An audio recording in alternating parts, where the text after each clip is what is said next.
गर्मियाँ शुरू होने से पहले ही मुझे मेरी स्किन की टेंशन होने लग जाती है। Although I like summers for its early morning chirping, for its sunset, varieties of fruits, blossom flowers and refreshing coolers, etc. But ये सब मेरे टैनिंग के डर को ओवरकम नहीं कर सकते। The only thing I hate is sunburn or skin tanning during summers. गर्मियाँ आती नहीं और हमारी स्किन इतनी ऑयली एंड टैन होने लगती है। I think everyone can relate to it. आज की इस वीडियो में मैं आपको स्किन केयर रूटीन के बारे में बताऊंगी जो मैंने स्पेसिफिकली इंडिया की धूप को देखकर रिसर्च करके बनाई है, तो इस वीडियो को एंड तक जरूर देखना। एक रिसर्च की गई 20 औरतों को लेके, उनमें से जो 20 to 40 इयर्स की थी उनको 90 मिनट्स के लिए सन एक्सपोजर में रखा गया। बाद में ऑब्जर्व किया गया उनकी चीक्स एंड फोरहेड को। एंड आपको पता है उस रिसर्च में क्या आया? इस रिसर्च से ये पता चला कि गर्मी में बाहर स्वेटिंग की वजह से उनका हाइड्रेशन यानी कि स्किन का अपना मॉइस्चर चीक्स पर कम हो गया। सिर्फ यही नहीं, उनकी स्किन का पीएच भी कम हो गया था। इसके साथ उनके सीबम का प्रोडक्शन मतलब उनके फेशियल ऑयल की प्रोडक्शन भी बढ़ गई थी। इसीलिए आप ऑब्जर्व करेंगे कि जिन लोगों को भी एक्नेज या पिंपल्स होते हैं वो हमेशा समर्स में ज़्यादा होते हैं इन कंपैरिजन टू विंटर्स। मैंने एक पिक्चर देखी, ऑस्ट्रियन फीमेल ट्रक ड्राइवर थी। उनकी एक साइड 12 साल ज़्यादा एजेड थी दूसरी साइड से। जो फेस की साइड धूप को फेस करता था उसकी एजिंग भी बढ़ गई थी। इसीलिए गर्मियों में स्किन डैमेज से बचना बहुत ही ज़रूरी है। गर्मियों में आपके स्किन डैमेज एंड रिंकल्स के चांसेस भी बढ़ जाते हैं। That is why a correct skin care routine is important to follow. Start your morning with cold water and not any face wash. Face wash can be harsh on your skin, क्योंकि अभी तक आपने कोई pollution भी face नहीं किया है तो आप कोल्ड वाटर से अपना फेस वॉश कर सकते हो, क्योंकि कोल्ड वाटर आपके बॉडी के टिश्यूज को कंप्रेस करता है। आपको अपने मुंह को पानी से भरना है, देन कोल्ड वाटर अपने फेस पे स्प्लैश करना है। सिर्फ फेस पे, आंखों में छींटे नहीं मारने हैं क्योंकि ये अनफिल्टर्ड पानी आपकी आंखें खराब भी कर सकता है। इस स्टेप से आपकी मसल्स इंगेज होती हैं एंड आपको फुलर चीक्स मिलते हैं जो कि एजिंग के प्रोसेस को स्लो डाउन करने में हेल्प करता है। देन कम्स कच्चा दूध। अगर कच्चे दूध की क्वालिटी अच्छी नहीं है then you should avoid it. उसकी जगह पे आप यूज कर सकते हैं एक माइल्ड टोनर जो कि एस्ट्रिंजेंट बेस होना चाहिए। ये बेसिकली आपके पोर्स को क्लीन करने में हेल्प करता है एंड आपके हाइड्रेशन को लॉक कर देता है। टोनर के बाद under eye cream is the best. Under eye cream के लिए कोई भी होम रेमेडी नहीं होती है बिकॉज हमारी अंडर आई की स्किन बहुत ही सेंसिटिव होती है, तो इसके लिए स्पेसिफिक अंडर आई क्रीम ही चाहिए होती है which could be retinol based. और अगर मॉर्निंग में आपके अंडर आई की स्किन स्वेल्ड है, आई मीन बैग्स बने हुए हैं, देन आप ठंडा चम्मच भी लगा सकते हैं।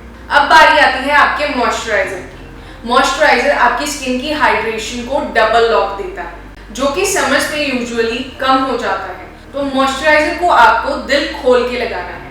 Apply its thick layer on your cheeks, on your forehead, chin and neck as well because neck is equally important. अब मैं आपको बताऊंगी कि इसको अप्लाई करना कैसे है। फोरहेड पे आपको अपर डायरेक्शन में मसाज करना है like this, and if you have an open pores तो आपको oil free light moisturiser use करना है।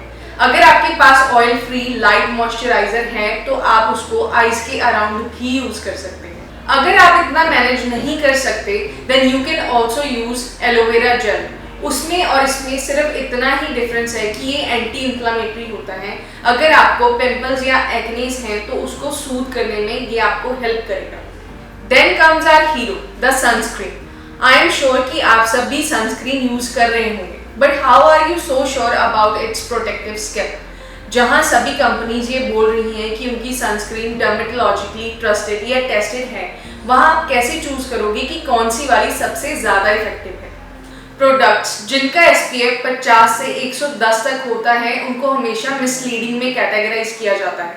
आपको पता है कनाडा, यूरोप, जापान और ऑस्ट्रेलिया में इतने SPF पर रिस्ट्रिक्शंस हैं, वहाँ ये अलाउड ही नहीं है। तो ऐसे मार्केटिंग ट्रैप से बचें। तो आप जब भी सनस्क्रीन लेने जाओगे तो उसके इंग्रेडिएंट्स चेक करोगे, देखो कहीं उसमें रेटिनाइल पाल्मिटेट या फिर ऑक्सीबेंजोन तो नहीं है।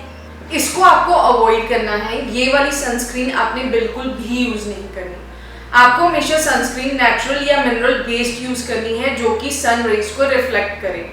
हमेशा आपकी सनस्क्रीन में जिंक ऑक्साइड होना चाहिए जो कि आपके फेस को हल्का वाइट करेगा, बट डोंट वरी, हल्का वाइट होना अच्छा है। Then choose UVA and UVB दोनों रेस प्रोटेक्टेड सनस्क्रीन। इवन आपकी सनस्क्रीन 50 SPF की भी है, फिर भी आपको हर 2 घंटे के बाद अप्लाई करनी ही है। एंड जब भी आपने बाहर जाना है तो फुली कवर्ड होके जाना है with your sunglasses on, hat and पूरे कपड़े पहन के जाना है। इसके साथ आपके इंटरनल सनस्क्रीन को एक्टिवेट करना भी बहुत इंपॉर्टेंट है। अब वो आप करोगे कैसे? एंटीऑक्सीडेंट रिच फूड खाकर। अब एंटीऑक्सीडेंट्स में क्या? Omega 3 and एस्टाज़ैंथिन। एस्टाज़ैंथिन एक ऐसा एंटीऑक्सीडेंट है जो आपको फिश या सी फूड से मिल सकता है। अब स्किन केयर रूटीन है गर्मियों का और फिश भी गर्म होता है, तो आप ये डेली तो खा नहीं पाओगे बिकॉज इससे आपको और भी हेल्थ इश्यूज आ सकते हैं। इसीलिए इट इज़ बेस्ट कि आप इनके सप्लीमेंट्स लेना शुरू करें। 2 अलग अलग सप्लीमेंट्स लेने से अच्छा है कि आप क्रिल ओमेगा कॉम्प्लेक्स यूज करो बिकॉज इसमें है Antarctic krill oil which is the best quality among 80 types of krill. अब क्रिल फिश में ऑलरेडी एक एंटीऑक्सीडेंट एस्टाज़ैंथिन होता ही है और दूसरा इसमें हमने एडिशनल भी 2 mg एक्स्ट्रा एस्टाज़ैंथिन डाला है। ये आपको यूवी रे से प्रोटेक्ट करता है एंड सेल्स डैमेज होने से भी रोकता है। इसी की वजह से ये आपको pigmentation, blemishes, sunburn and tanning जैसे सिम्टम्स से बचाता है। दूसरा आपको लेना है collagen because it has the ability to produce perfect skin and hair. जैसे जैसे हम एज्ड होते जाते हैं हमारी बॉडी की कोलेजन प्रोड्यूस करने की एबिलिटी भी कम हो जाती है, पर हमें कोलेजन चाहिए क्यों?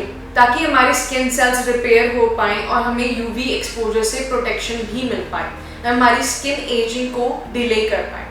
इसके अलावा अगर आपको कोई भी सवाल है तो हमें कमेंट्स करके ज़रूर बताएं या फिर हमें टोल फ्री नंबर पर कॉल करें, दैट इज़ 8699086991।